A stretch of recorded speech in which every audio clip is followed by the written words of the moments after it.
আজি আমি হাউলি টাউন এৰিয়াত 7জন চাইল্ড লেবাৰ ৰেস্কিউ কৰা হয়।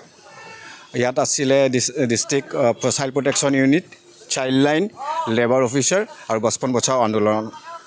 আৰু বাচ্চাবিলাক হোটেল, গেৰেজ, ৱেল্ডিং এইবিলাক দোকানত কাম কৰি আছিলে।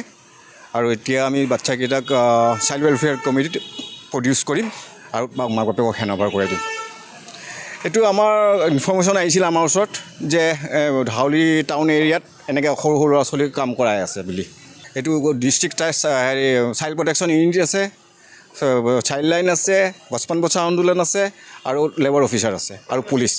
এতিয়া আমি থানাত FIR দিছোঁ এমপ্লয়ৰ এগেইনষ্ট। হয়, এমপ্লয়ীবিলাকৰ আগত বাচ্চাকেইটাই CWCত প্ৰডিউচ কৰাব, তাৰপিছত হেণ্ডঅভাৰ কৰা হ'ব পেৰেণ্টছক। সেনে আমি যেতিয়া এনেকুৱা ইনফৰ্মেশ্যন পাম যে অসমৰ যি জেগাতে হৈ আছে এনেকুৱা ধৰণৰ কাম, সৰু ল'ৰা ছোৱালীক কাম কৰিছে, আমি তাতো চবতে ৰেস্কিউ অপাৰেশ্যন কৰিম।